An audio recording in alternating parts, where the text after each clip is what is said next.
कोटि कोटि प्रणाम।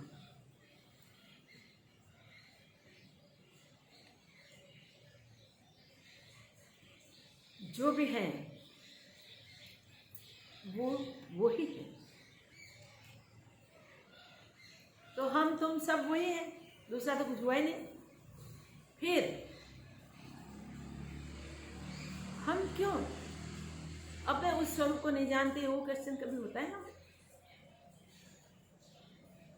सबका स्वरूप चींटी से लेकर ब्रह्मा तक, छोटे छोटे तृण घास और बड़े बड़े महत से महत जो भी पदार्थ संसार में है, वो सब वो ही तो है, परमात्मा तो है, दूसरा तो कुछ है ही नहीं। तो हम सब तो जो भी है वो सब तो वही तो है। हमें वो क्वेश्चन होना चाहिए कि सब कुछ बन के ही परमात्मा स्थित है, तो हम भी उसी का अंश हैं, उसी का ही रूप है। फिर भी हम अपने आप को अपने अपने माने हुए देह से पहचानते हैं, अपने अपने नाम से पहचानते हैं, अपने अपने रूपों से पहचानते हैं, और अपना पराया करके हम जन्म जन्मांतरों के लिए बंध जाते हैं। भाई थोड़ा सा एक विचार हो गए, क्या उसी का ही रूप है? तो वो ही है, और वो ही है तो हम अपने आप के रूप को पहचाने, जाने। स्वयं परमात्मा ही सर्वत्र सर्व में हमेशा हमेशा के लिए स्थित है। उस अपने रूप को पहचानने के लिए अब नहीं पहचानते, इसलिए पुरुषार्थ करना होता है। इस परमात्मा स्वरूप की प्राप्ति के लिए अभ्यास आवश्यक है। अभ्यास के बिना उस स्वरूप की अनुभूति लिए बिना ही मनुष्य तन से हम चले जाते हैं कोई अधर शरीर में, अन्य शरीर में। हमारे किए हुए कर्मों के, जन्मों के हिसाब हमारा अकाउंट चलता ही रहता है। वो अकाउंट के अनुसार जो कर्म परिपक्व होते हैं वो हमारे एफडी जैसे हैं। एफडी परिपक्व होती है तब हमें मिल जाती है, और यहाँ तो इंटरेस्ट सहित मिलती है, इसलिए हम जितना रखते हैं इससे कहीं ज़्यादा पैसे मिल जाते हैं। तो हमारे कर्मों का भी ऐसा ही है। हम जो कर्म करते हैं उसका परिणाम हमें मिलता है, इसका फल हमें मिलता है। मगर भगवान की रहम नज़र सब जीवों पे है। उसका कृपालु स्वभाव कृपा करके ही रहता है, इसलिए हमारे मानसिक कर्मों की वो बाद बाकी करते हैं। इस युग में मन से हम जो कर्म करते हैं वो कर्म के फल हमें भुगतने नहीं पड़ते। तन से जो करते हैं उसके फल हमें भुगतने होते हैं। फिर भी उसमें भी याद रखें, कर्तापन भुगतापन के भाव से जो कर्म हम करते हैं उसी के फल बनते हैं और उसी के फल ही हमें भुगतने होते हैं। कर्म करते समय हम में अगर कर्तापन नहीं है, भोक्तापन नहीं है, कर्म में कोई आसक्ति ही नहीं है, तो कोई कर्म हमारे अकाउंट में नहीं आते, इसके कोई फल हमें भुगतने नहीं पड़ते। भाई सब कर्म के फल सहज परमात्मा के अकाउंट में चले जाते हैं। तो ऐसे करते करते हम परमात्मा को समर्पित होते जाते हैं। तो हमारा मनुष्य तन में आने के बाद लक्ष्य एक ही है, एक ही होना चाहिए, कैसे भी करके परमात्मा अनुभूति होनी चाहिए। हम बार बार कैसे ईश्वर मिले, कैसे प्रभु मिले, कैसे परमात्मा की प्राप्ति हो गई,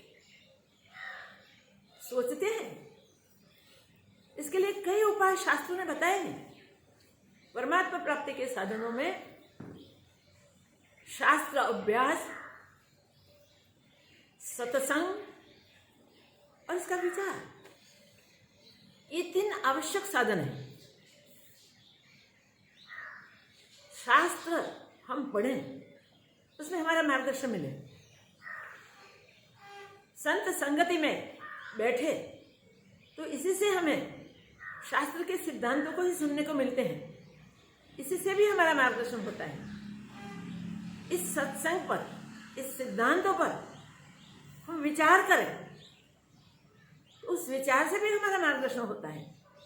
मगर जब तक ये शास्त्र सिद्धांतों को हम इम्प्लीमेंट नहीं करते जीवन में, शास्त्र सिद्धांतों के अनुसार जब तक जीते नहीं है, तब तक उसका लाभ हम नहीं ले सकते। पांडित्य बहुत हो गए, चारों वेद कंठस्थ हो गए, 18 पुराण कंठस्थ हो गए,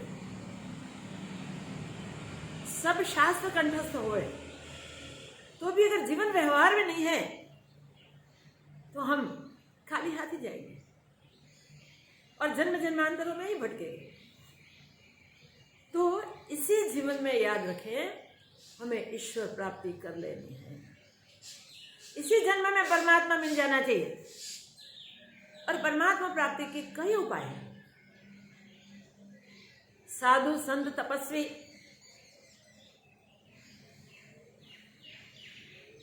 ब्रह्मचारी आदि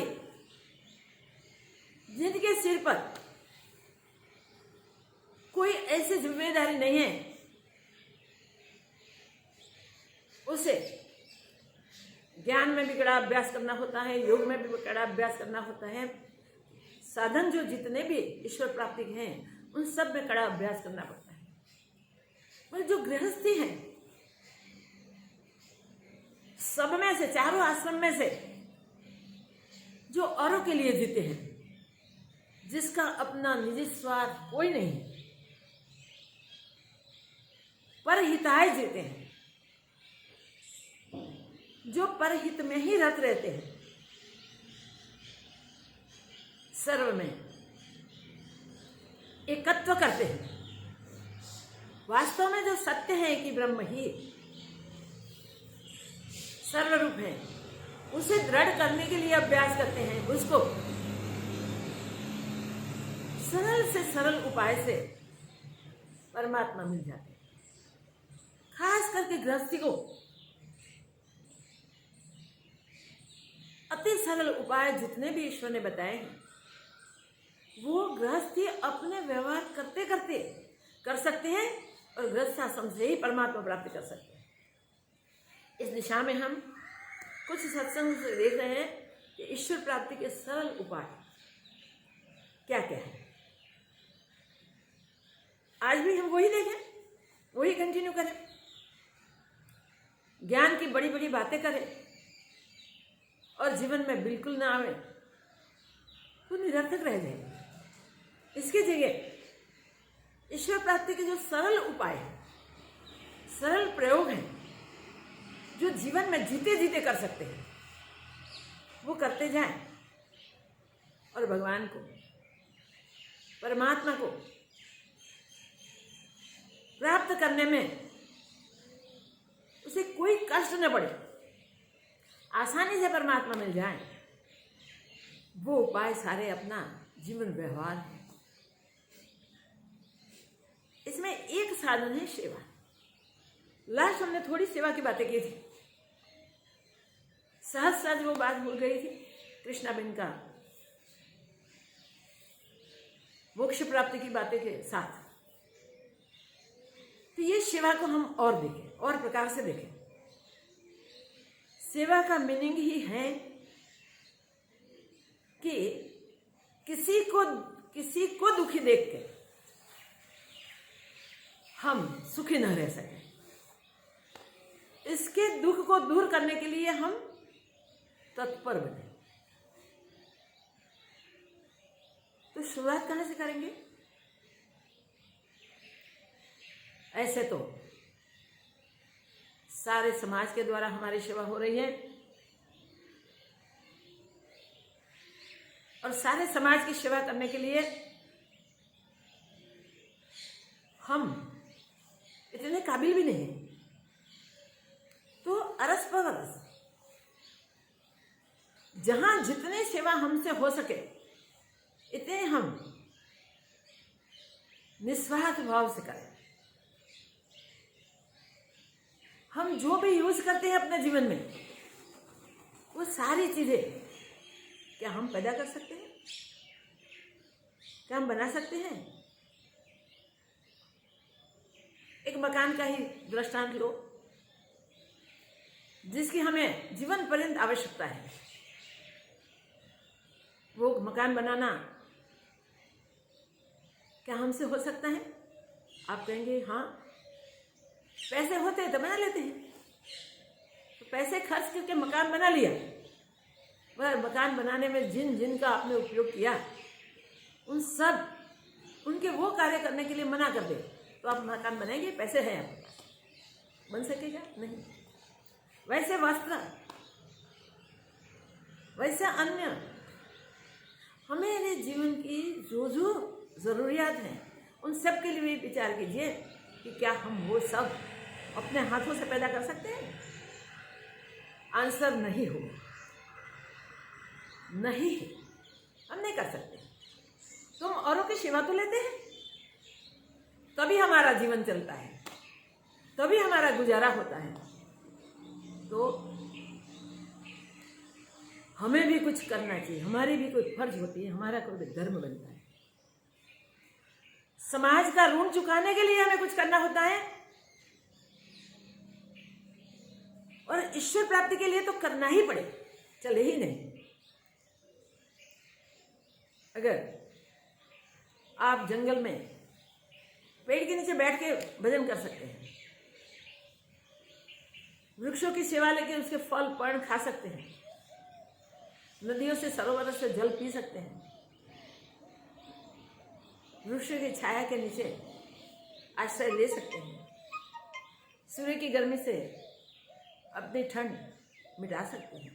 जो भी इस प्रकार हम स्वनिर्भर होने की कोशिश करेंगे तो भी स्वनिर्भर नहीं रह सकते कि इन सब की तो उपयोग किया हमने, तो वो सब भी हमारी सेवा कर रहे हैं, तो हमें भी तो कुछ करना चाहिए। सेवा से हम कहते हैं सेवा से मेवा मिलते हैं, मेवे पाने हैं तो सेवा कब, ऐसे कहा जाता है। तो मेवे चाहिए हमें, हमारे सुख के लिए भी हमें औरों की सेवा करनी चाहिए, मगर सेवा में स्वार्थ नहीं होना चाहिए। जहाँ स्वार्थ होता है वहाँ सेवा नहीं बनती, वहाँ काम हो जाता है, वहाँ कर्म बन जाता है और कर्म के फल होते हैं जो हमें भुगतने पड़ते हैं। सावधान हो जाएं, हमें कर्म फल भुगतने नहीं है, और कर्म फल दिए बिना रुकते नहीं है। तो जो भी कर्म होता है वो कर्म वास्तव में देखे तो हमारे पास तो कोई ताकत नहीं है, हाथ उठाने की भी ताकत नहीं है, परमात्मा के द्वारा ही होते हैं। तो हमारा अभिमान निकाल दे। सबसे बड़ी शर्त ये है कि सबसे पहले हम जो करते हैं वो परमात्मा के द्वारा ही हो रहा है। हम जो करते हैं साधन इंस्ट्रूमेंट लेते हैं, इंस्ट्रूमेंट से काम करते हैं। परमात्मा इस सब देहों का इंस्ट्रूमेंट, सब जीवों का इंस्ट्रूमेंट बनाते हैं। तो परमात्मा जो कर रहे हैं इसमें मैं करूं ऐसा अभिमान कैसे कर सके। सबसे पहले जीवन में जो भी कार्य हमारे से होते हैं, हमारे द्वारा होते हैं, उन सब कार्य परमात्मा ही करते हैं, और परमात्मा सिर्फ साधन के रूप में, इंस्ट्रूमेंट के रूप में हमारा सबका उपयोग करते हैं। तो हम अपने अभिमान को मिटा दे, गला दे, खत्म कर दें, और अभिमान को मिटा के जब हम कोई भी सेवा कार्य करते हैं, जो भी हमारे कर्म करते हैं, वो सब परमात्मा की सेवा बन जाती है। कर्म ही धर्म बन जाता है, और कर्म धर्म करने से हमारा कल्याण होता है। ऑटोमेटिकली सेवा हो जाती है, सेवा से कल्याण होता है। तो सेवा किसने की, क्यों की? परमात्मा प्राप्ति के लिए, परमात्मा की प्रसन्नता के लिए, वो भी हमें सोचना चाहिए। इतिहास पूरा भरा पड़ा हुआ है, आंखों के सामने भी कभी कभी दिखता है। वो सब जब हम देखें तब पता चले कि वाह, अवतारी पुरुषों ने भी सेवा ही की है। श्री राम की सेवा देखो, माता पिता की सेवा की, प्रजाजनों की सेवा की, ऋषि मुनियों की सेवा की, पशु पक्षियों की सेवा की।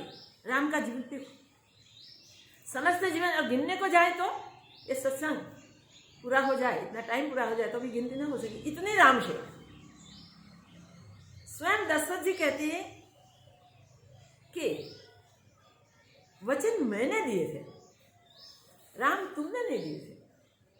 3 वचन देने का वादा मैंने किया था, वो वचन फेरना न फेरना मेरा कार्य है।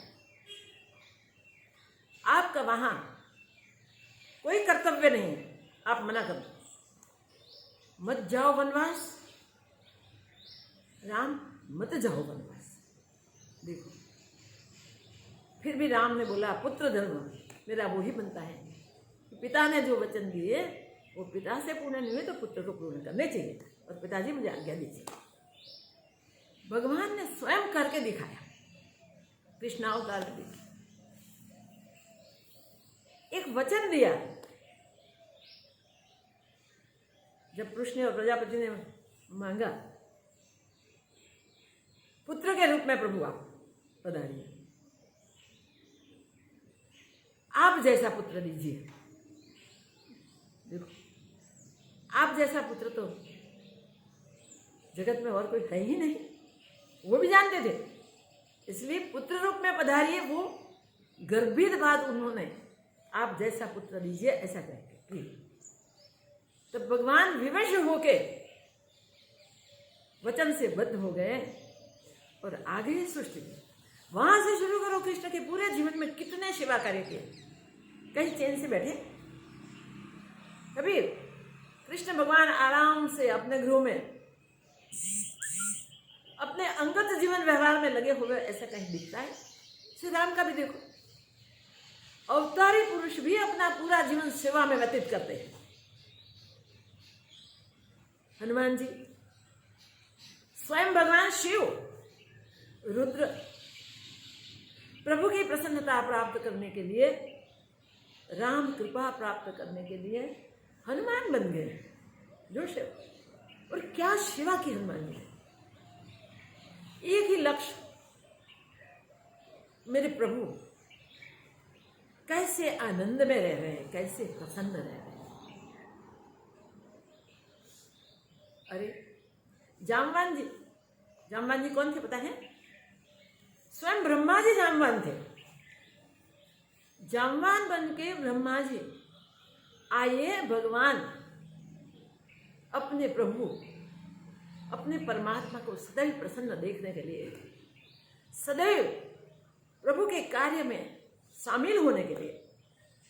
हनुमान जी जामवान जैसे भी अगर शरीर धारण करके अपना मूल स्वरूप छोड़ के दासत्व स्वीकार करके आ गए, और किस किस के नाम में, किस किस की बातें करें? हम सब भी इसलिए ही भेजे गए हैं भाई, याद रखें। हम इतना ही याद रखें कि जिस प्रभु ने हमें मोक्ष का अधिकार रूप ये मानव तन दिया, और कोई धन से मोक्ष प्राप्त नहीं होती, मनुष्य तन दिया, उसके सामने प्रभु प्रीत कैसे प्राप्त होवे वो तो हमें सोचना चाहिए ना भाई। मेरे प्रभु प्रसन्न कैसे रहे वो तो हमें सोचना चाहिए।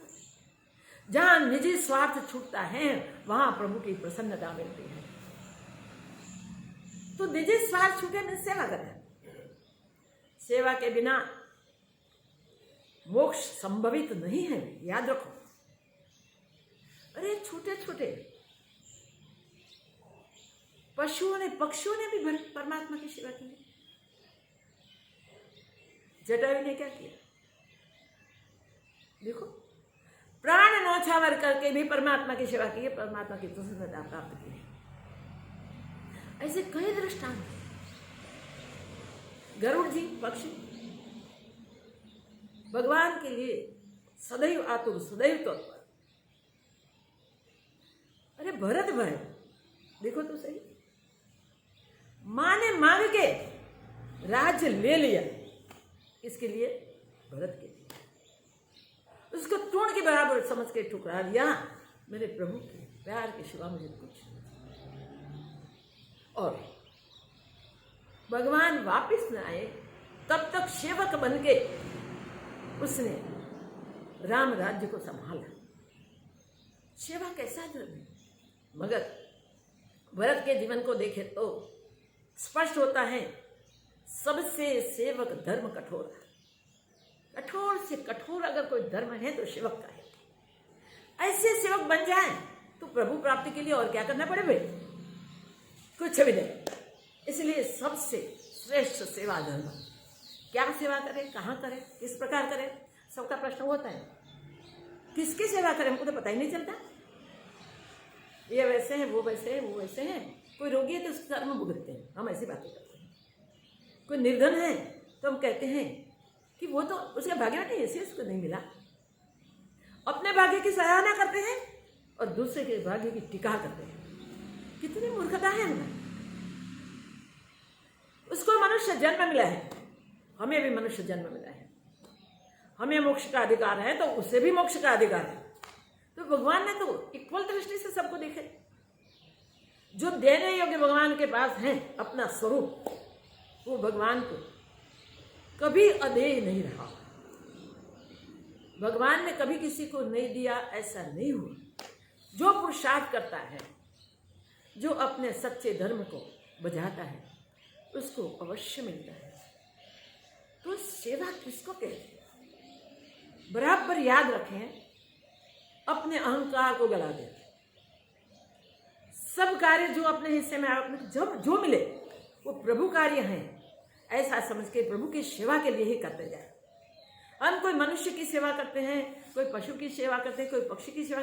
दिखते हैं मनुष्य, दिखते हैं पशु पक्षी, दिखते हैं जड़ चेतन, वास्तव में पूर्ण परमात्मा ही है, उसके सिवा और कोई नहीं।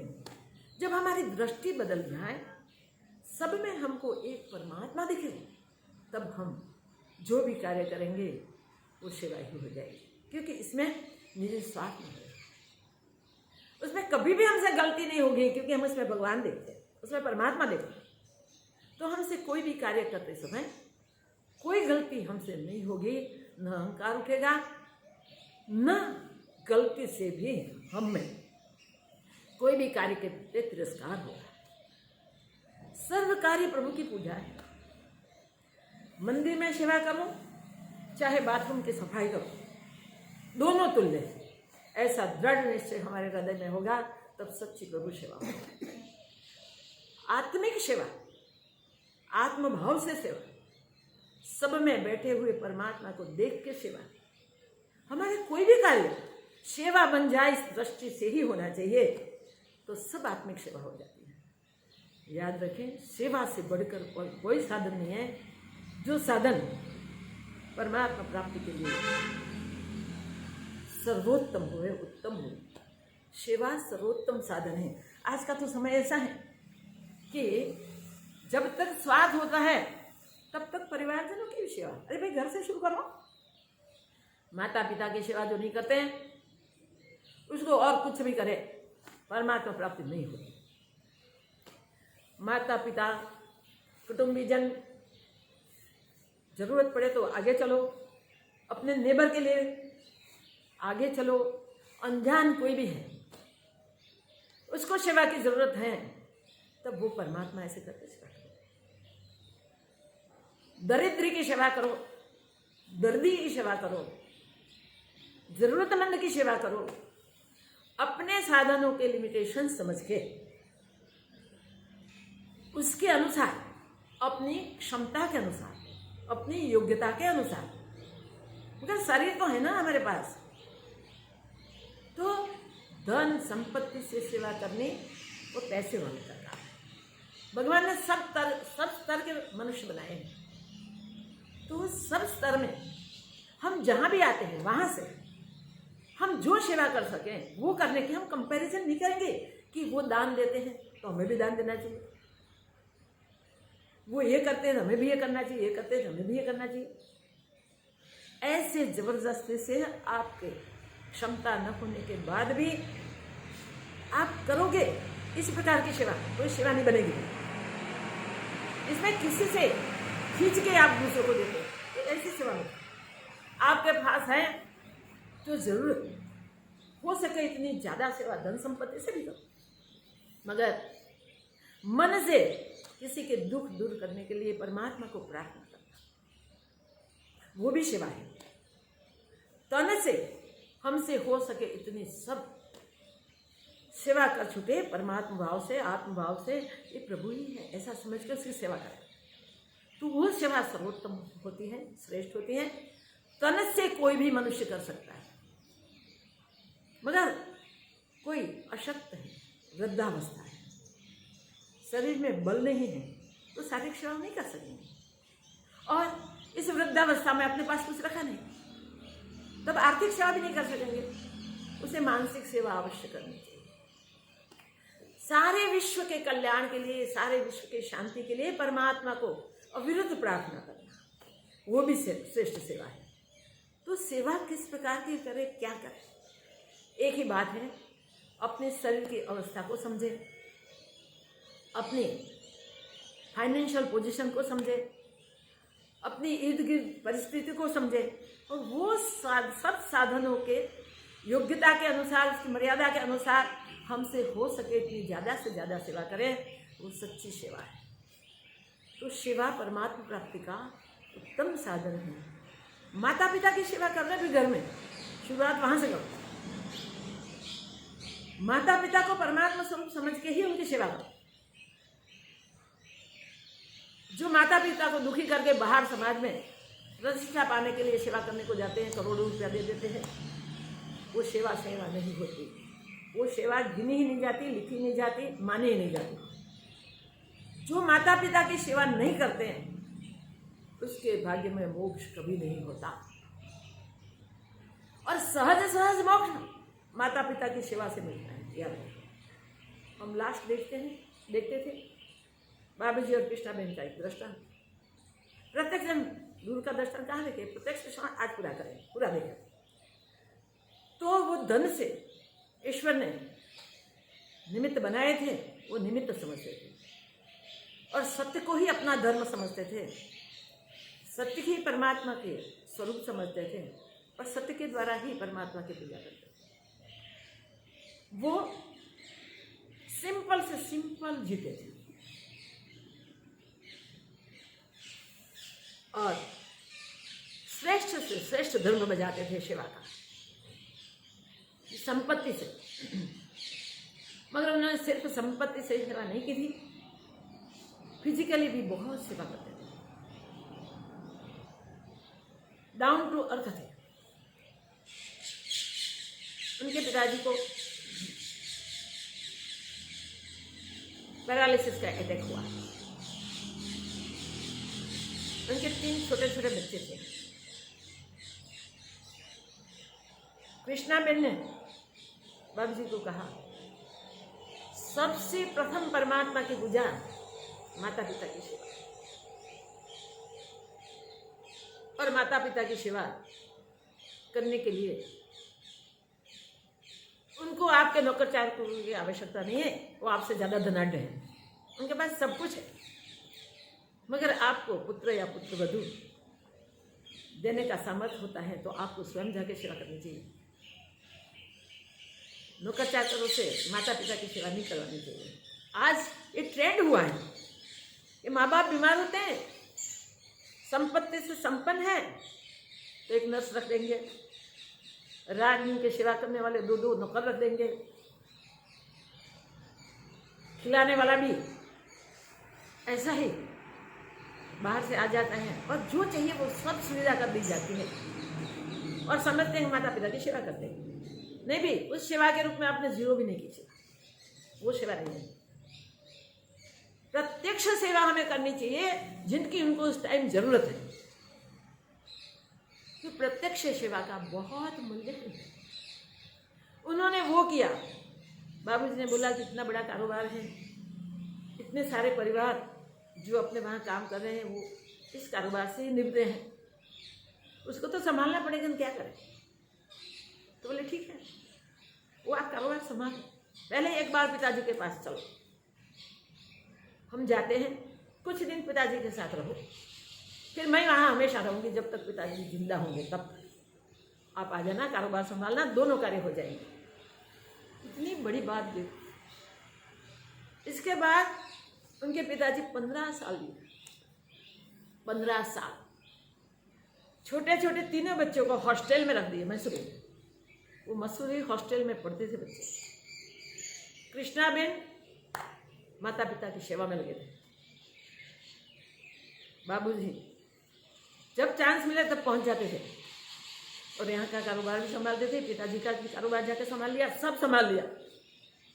और इसके सामने और सेवा बहुत इंपॉर्टेंट वो है कि कृष्णाबेन उनकी सेवा में थे, नौकरों से कोई काम नहीं करवाते थे, पिताजी स्वयं करते थे।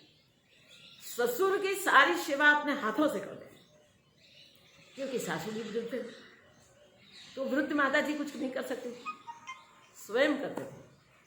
और इतना अटैच हो गए थे पिताजी कि कृष्णा बेन को रोज वही कहते थे, कृष्णा तू मेरा कृष्ण है। वो कृष्ण को मानते थे, तू मेरा कृष्ण है कृष्णा। कृष्णा के बिना वो खाते भी नहीं थे। हर व्यवहार कृष्णा बेन ही उनके 15 साल, 1 साल की बात नहीं है, 1 महीने की बात नहीं है, 15 साल तक अपना जीवन पलट दिया। वो लेडी घर से बाहर नहीं गई, पंजाब जाके अपने ससुर के पास रही। तो सास ससुर के साथ बड़ी संपत्ति, अढळक संपत्ति, बस मगर थोड़ा स्वभाव के थोड़े बहुत हैं। मेरा एकलौता बेटा है ना, उसके लिए सब इकट्ठा करो इकट्ठा करो इकट्ठा करो। कृष्णा बेन समझाती, पिताजी आपके पास इतनी संपत्ति है, वो आपके ही पुत्र है ना, उन्होंने भी हम सबके जो जरूरत इससे कहीं गुना अधिक कमाया है, और वो उनकी संपत्ति का सदुपयोग कर रहे हैं, औरों को बांट रहे हैं, औरों की सेवा कर रहे हैं। तो आपको भी वो करना चाहिए। आपकी संपत्ति हम यूज कर सके ऐसे नहीं, हम नहीं कर पाएंगे, क्योंकि भगवान ने हमको भी इतना दे दिया है। आपके दया से बहुत कुछ है। अब आपकी संपत्ति का सदुपयोग करें। देखिए बाबूजी वही कह रहे थे, पिताजी आपके पीछे हमें संपत्ति औरों को देवें, बांटें और सत्कर्म करें, इसके जगह आपके हाथों से कर तो कितना अच्छा। अपने पिताजी को तैयार किए और कहीं धर्मशाला बनाए, कहीं मंदिर बनाए, अपने इर्द गिर्द जो भी दुखी दरिद्र दिखे उन सब के घर के सारे व्यवहार संभाल लिए। ये सब कृष्णा ने देखा। जो कारीगर उनके वहां कार्य करते थे, हजारों की संख्या में थे, उन सब के सारे व्यवहार उन्होंने संभाल लिए। तो कहाँ कोई दुखी रहता है अगर ऐसी भावना सबके साथ है। और ऐसी सेवा करने वाले को क्या मोक्ष के लिए भगवान के पास गिरना पड़ता है? गिरना नहीं पड़ता। उनका मोक्ष उनकी मुट्ठी में होता है, अपने हाथों में ही होता है। उसका एक ही भाव था कि ये भगवान का है, भगवान को अर्पण। जब जब यहाँ भी आते थे तब जो सेवा दिखे वो बिना बोले बिना कहे कर देते। एक बार आके देखा कि यहाँ जो आते सबको भोजन मिलता है मुफ्त में, फ्री में, चाहे दर्दी होवे, चाहे दर्दी के साथ उनके संबंधी अटेंडेंट होवे, चाहे दर्शनार्थी होवे, कोई भी हो, भोजन मिलता है। दूसरे दिन यहाँ एक ट्रक चावल आ गया। कितने? एक ट्रक। किसने भेजे पता नहीं, नाम नहीं, चिट्ठी नहीं, कुछ भी नहीं। ट्रक वाले को पूछा ये किसने भेजे, तो बोले वो व्यापारी ने कालूपुर से ट्रक भराई और यहाँ भेजने के लिए बोल, मैं यहाँ आके ले आया हूँ। हर प्रकार कोई बीमार हुए तो उसकी पूरी सेवा शुश्रूषा हुए, उसका पूरा इंतजाम वो करते थे। इसके परिवार को उसको पता भी ना चले कितना खर्च हुआ, क्या हुआ, कैसे हुआ। तो ऐसी कई सेवा, पढ़ने वालों को उन्होंने पढ़ाए हैं बहुत।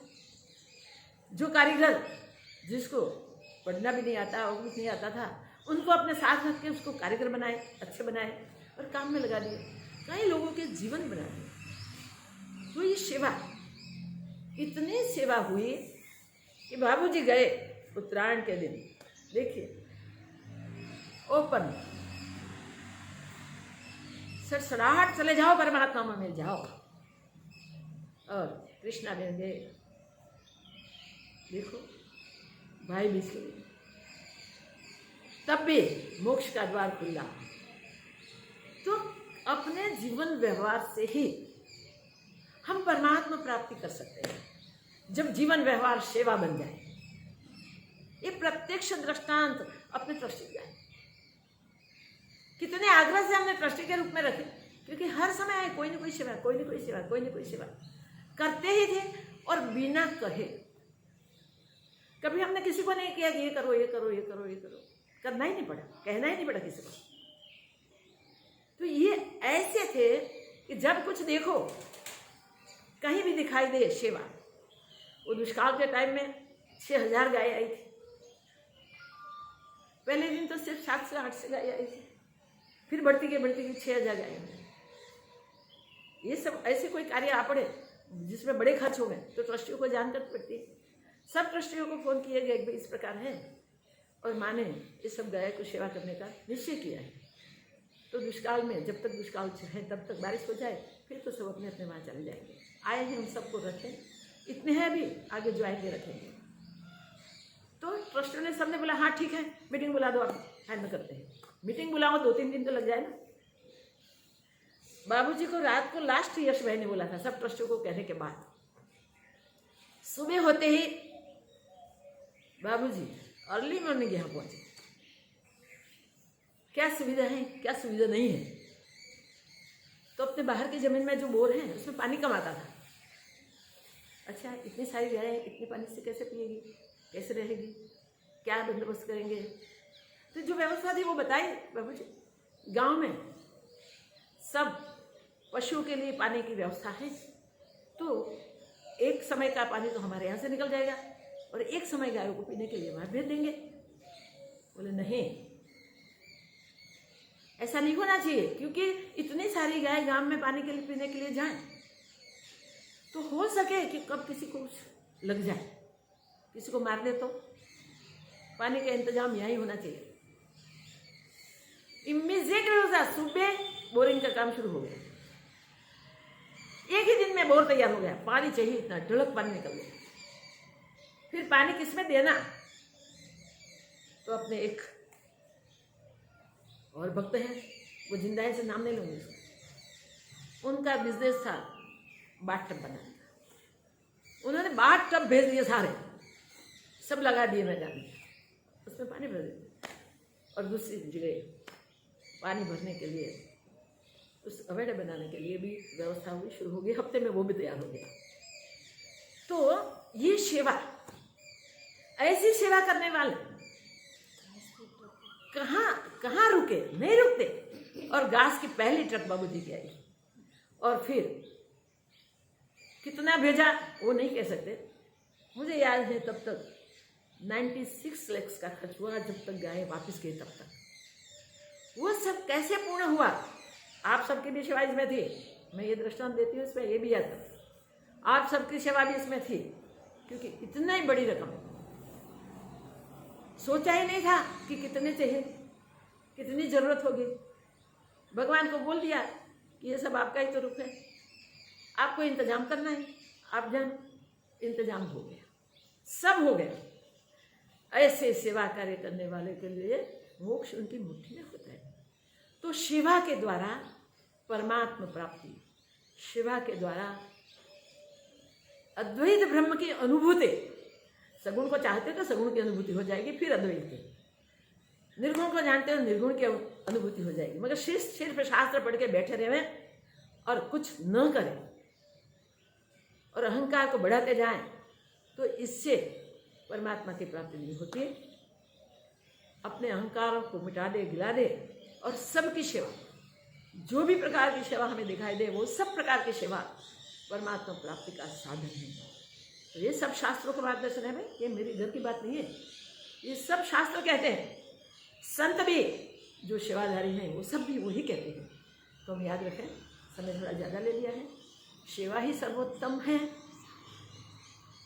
अच्छा ठीक है, जो देखो टाइम भूल गए हैं 8:30 को पूरा करना है, हम समझे 8 बज गए और ये हुआ, तो ठीक है। याद रखें, आज हम परमात्मा प्राप्ति के सरल साधनों में सेवा साधन को देखते हैं।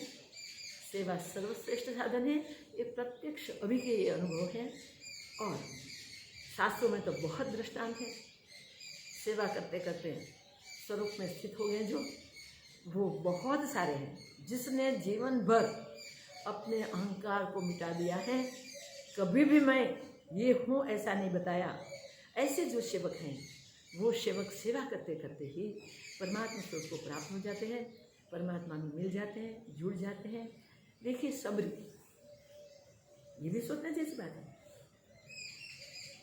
सारा जीवन सबरी तो भील जाती की थी। उस जमाने में कोई उसको नजदीक नहीं आने देता था, कोई छूते भी नहीं थे, हमेशा दूर ही करें, दूर ही रखें। ऐसी जाति की वो बिलड़ी, उसने सेवा की, मेरा जीवन, उसने सोचा मेरा जीवन सेवा में व्यतीत होना चाहिए, मुझे जगत में नहीं जाना है, मुझे स्वार्थ के कार्य नहीं करने हैं, मुझे सेवा करनी है। तो ऋषि मुनि के आश्रमों में पहुंच गए, देखा, मगर ऋषि मुनि कोई अंदर एंटर नहीं होने देगा। वो दिन भर पेड़ पे रहते थे, पूरा दिन पेड़ों पे गुजारते थे। ऋषि मुनि जगह उससे पहले सब आश्रमों की सफाई जाके कर लेती थी। ऋषि मुनि अग्निहोत्र करते थे, यज्ञ करते थे। वहां समीर बिन के इकट्ठे करे हुए अंधेरे अंधेरे में जाके छोड़ाते थे। जीवन भर उसने वो कार्य किया, अंत में वृद्ध हो गए। मातंग ऋषि ने उसको अपना लिया, नहीं बेटा कोई कुछ भी कहे तुझे आश्रम में रहना है। वो गुरु जी के आश्रम में रही। गुरु जी के आश्रम में भी इसका यही कार्य, सेवा कार्य करते थे। गुरु जी ने प्रसन्न होकर एक बार वचन दे दिया, सबरी तेरे घर राम आएंगे, तेरे पास राम आएंगे। देखो गुरु का वचन, वो कैसे गुरु थे? शबरी के गुरु मातंग ऋषि, वो इतने समर्थ थे कि उनके सत्संग में आके, उनके आश्रम में शेर और श्याल एक साथ बैठे, हिंसक और अहिंसक प्राणी सब एक साथ सत्संग सुनते थे। चंचल श्याल जैसे प्राणी सत्संग सुने, पशु पक्षी सब बैठे। ऐसे समर्थ ऋषि का ये वचन था कि शबरी तेरे घर नाम आए। गुरु का शरीर तो समय होते चला गया, मगर वो शब्द तो थे शबरी के पास। इस शबरी ने वो शब्द पकड़ लिए और उसने सोचा कि गुरुजी ने कहा है, इसलिए एक दिन अवश्य मेरे घर प्रभु पधारे। तो अपनी झोंपड़ी से जितने भी रास्ते बनते थे, वो सब रास्तों पे वो फूल चुन चुन के बिन बिन के लाती थी और सजा देती थी। कौन पथ से राम आ जाए, मेरे प्रभु के पैरों में कंटक न लगे, कंकन न चुभे। इस भाव से वृद्धावस्था में बराबर देख नहीं पाती थी कौन आ रहा है। ऐसी स्थिति में भी सब रास्तों में फूल बिछा देती। देखो शेर, उसको क्या आता था? कुछ नहीं आता था। गुरुदेव ने राम नाम दिया था, राम राम करती रहती थी और राम के दर्शन के लिए आतुर थी। उसने जीवन भर किसी को पता न चले ऐसे सेवा की, ऋषि मुनियों की सेवा की, उत्तम सेवा की, सफाई कार्य किया। समित जो जंगल से लाके यज्ञ होते थे, तो इस समित के वृक्ष ढूंढ के समित ले आती थी और सब आश्रम में रख देते थे। किसी को पता नहीं चलता था कि सेवा कौन कर रहा है। तो सेवा ऐसी होनी चाहिए, जो सेवा हमारे मन में भी याद न रहे, ऐसा बराबर हमें ध्यान देना है। हम जो करें वो हमको भी याद रहे, हमने क्या किया और किसकी सेवा की, वो भी हमें याद न रहे, वो ध्यान दो। नहीं तो हमारा अहंकार पुष्ट होगा और सेवा लेने वाले को उसको नीचा देखना पड़ता है। वो शर्मिंदा होकर सेवा लेता है, नहीं, उसको भी पता न चले कि तुमने सेवा की और तुमको भी याद न रहे कि मैंने सेवा की। प्रत्यक्ष कोई दर्दी की सेवा करने की आ जाए, तब ध्यान रखो, प्रत्यक्ष सेवा करते करते भी उसी में परमात्मा, मेरे प्रभु, मेरे राम, मेरे भगवान, ऐसे भाव से उसकी सेवा करो। इसमें भी भगवत वृत्ति बढ़े और भगवान के साथ वो भी जुड़ जाए और आप उसी में भगवान देख के उसकी सेवा करो। आपको भगवान प्रत्यक्ष मिल जाए। भगवान की प्रत्यक्ष प्राप्ति के लिए सब साधन इतने बढ़िया है। अभी अभी कई संत को हमने देखे हैं, कई संत को सुने हैं। तो संत का जीवन ही वही होता है, पशु पक्षी में, कीट पतंग में, जल स्थल में, मानव दानव देव में, जो भी है सब में वो भगवान देख के ही कार्य करते हैं। हम बस इतना ही याद रखें कि हम अपना जीवन ऐसे पलट दें कि जब सारा संसार बन के परमात्मा स्वयं स्थित है, तो परमात्मा के सिवा कोई है ही नहीं, तो हम दूसरा क्यों देखें? क्यों दृश्य देखें? हम क्यों व्यक्ति देखें? क्यों पदार्थ देखें? ये प्राकृतिक साधन जो भी हैं, वो सब परमात्मा को अति प्रिय प्रकृति है। याद रखो, सबसे सर्वोत्तम परमात्मा को कुछ प्रिय है तो प्रकृति है, क्योंकि प्रकृति बन के वही बैठे हैं। तो प्रकृति के कोई भी पदार्थ से, उस कोई भी पदार्थ की क्या अवगणना करेंगे? नहीं करेंगे। इसलिए परमात्मा ने सब पदार्थ जो भी बनाए उन सब में सेवा करने का सामर्थ्य रखा है और सब अपनी सेवा करते हैं। गौ सेवा देखो, गाय की सेवा को श्रेष्ठ सेवा कहिए। गाय के अंग अंग में देवताओं का वास है। गाय कितनी सेवा करती है। हम उसकी सेवा करें ना करें, भगवान ने बंदोबस्त कर दिया है, जिसके भाग्य में होगा वही सेवा कर पाएगा। भाग्य नहीं होगा वो उसे पशु समझेगा, भाग्य होगा उसको माता समझेगा और सेवा करेगा। उनकी सेवा भगवान कर रहे हैं, करवा रहे हैं, वो भगवान कर, मगर हमें गौ सेवा करनी, हमारा क्या कर्तव्य है, किस प्रकार गौ सेवा करें। आप सब अपना काम काज छोड़ के कहीं गौ सेवा में नहीं जुड़ सकते हैं, मगर आप अपने पास जो साधन है उन साधनों से गौ सेवा कर सकते हैं। जो साधन संपन्न नहीं है वो प्रत्यक्ष सेवा कर सकते हैं, और गायों की सेवा करते करते उसका जीवन निर्वाह इसी से चलता है, तो कोई बात नहीं, वो गौ माताओं की कृपा है, भगवान की कृपा है। भगवान ने इतनी भारी कृपा की कि हमको गौ माता की सेवा दी, जो सेवा से मोक्ष की प्राप्ति हो सकती है। तो गौ माता की सेवा से मोक्ष की प्राप्ति सुलभ है। गौ माता हमें क्या क्या देती है, इसका पूरा जीवन हमारी सेवा में व्यतीत होता है, याद रखें। उसके दूध से जो संपूर्ण आहार है, जिस दूध में हमारे तन को क्षमता देने का, शारीरिक शक्ति देने का, मानसिक ऊर्ध्वगति करवाने का, पूरी ऊर्जा देने का सामर्थ्य है। गाय माता हमको इतना सारा देती है, हमने उसके लिए क्या किया? हमारी फर्ज बनती है वहाँ भी हमें उसकी सेवा करनी चाहिए।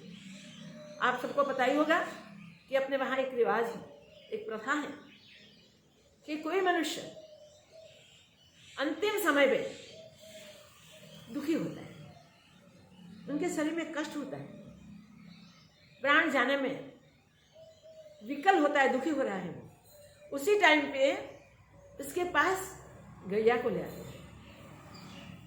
गौ माता के दर्शन से उसमें से भगवत दर्शन करवाए जाते हैं, और गौ माता की पूंछ पकड़ के उनके हाथ में दी जाती है, और गौदान उससे करवाया जाता है। तुरंत उसके दर्द की समाप्ति हो जाती है, शरीर शांत हो जाता है। घास चारे के लिए भी आप संकल्प कर लो तो भी गौ माता की सेवा हो जाती है, और इससे वो दर्दी को मुक्ति मिल जाती है।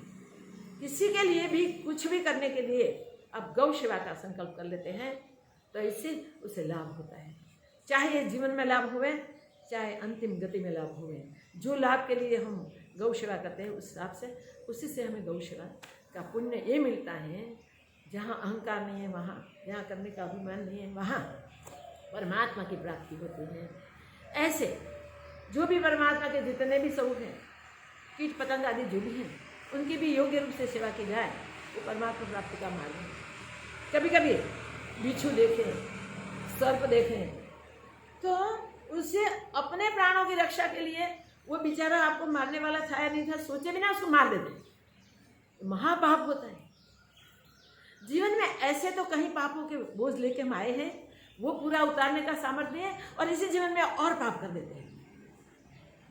कहीं ऐसे डरावने जीव जंतु हमको लगते हैं जहरीले होंगे, हमें मारेंगे, हमें काटेंगे, हम मर जाएंगे, ऐसे विधि से हम उसका जीवन खत्म। अरे भाई वो मर जा रहा है, इसका क्या? और तुम मारते हो, द्वेष से मारते हो, क्रोध से मारते हो, कितने पाप हो गए तुमसे? नहीं, उसकी जगह यथा योग्य प्रार्थना करो, उसमें परमात्मा है। हे प्रभु, आपका ये रूप देख के हमें डर लगता है। भगवान, हमें जो रूप में डर न लगे, ऐसे रूप लेके हमारे सामने आओ ना प्रभु। तुरंत देखिए वो कहाँ अदृश्य हो जाएगा, पता ही नहीं चलेगा। शेर भी सामने आ जाए वो भी आपको कुछ न कर सके। अरे पैंथर, चित्ता, बाघ, वो भी आपको कुछ नहीं करेंगे अगर आप उसमें भगवान देखेंगे तो। भगवान देखने वाले को भगवान ही मिलता है, दृढ़ता के साथ। दृढ़ता के साथ हम सब में भगवान देखें और भगवत प्राप्ति करके आसानी से जीवन को सफल कर दें। इस जीवन को सफल करने के लिए ये सर्वोत्तम उपाय है। देखिए, कोई भी सेवा आपके जीवन में आपके सामने आ जाए, वो सेवा प्रभु सेवा समझ के करते जाएं और भगवान की शुक्रिया अदा करें, भगवान का उपकार माने कि हे प्रभु, इतना सशक्त शरीर दिया है, इतने साधन संपन्न हमें बनाए हैं।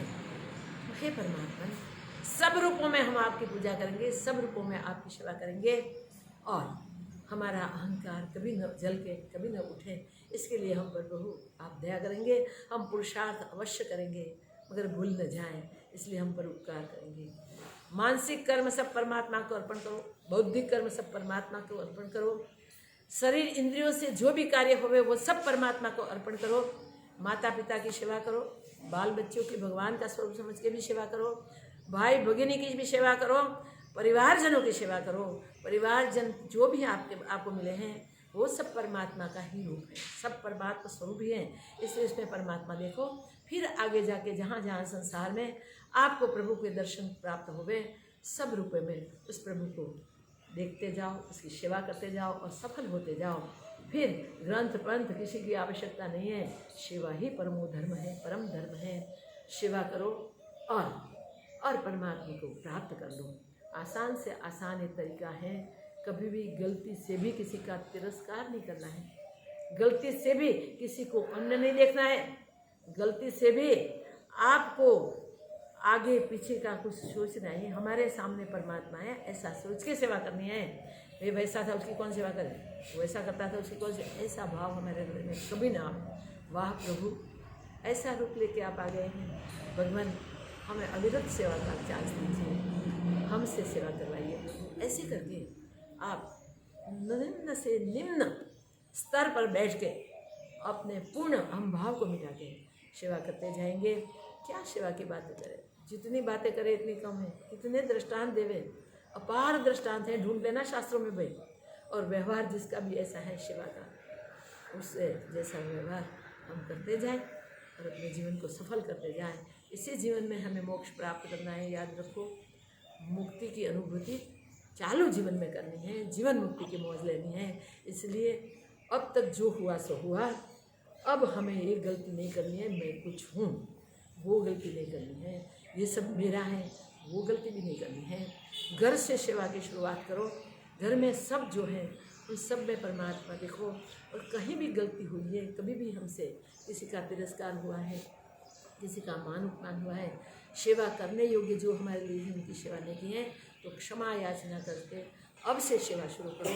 जो भूलों को भूलने वाला भगवान है वो आगे की सब भूलों को भूल जाएंगे। अभी सेवा करने जो हम करेंगे उससे हम सफल हो जाएंगे। विभीषण ने राक्षस कुल में पैदा होने के बाद भी राम सेवा कितनी, देखो एक एक दृष्टांत कितने हैं। हम वो सब दृष्टांतों को याद करके एक ही पक्का निश्चय आज कर लें, बुद्धि में दृढ़ता कर लें कि आज से हम सब में परमात्मा देंगे, हम परमात्मा की सेवा का चांस ढूंढते रहेंगे और उसको हो सके इतनी ज़्यादा से ज़्यादा सेवा करेंगे। अब इस सेवा के लिए कहने के लिए तो बहुत है, मगर इतना भी बहुत है, इससे हम सरल से सरल परमात्मा प्राप्ति का आज का साधन सेवा जीवन में अखत्यार करेंगे। सबका कल्याण हो जाएगा, सबका मंगल हो जाएगा, सब पर परमात्मा की अपार कृपा बरसेगी। वही प्रभु चरण में प्रार्थना। जय हो, मंगल हो।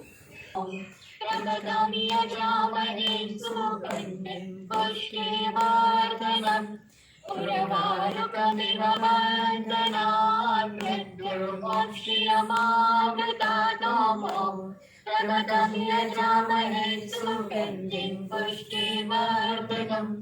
उर्वारुकमिव बन्धनान् मृत्युर्मोक्षयमामृतातोमो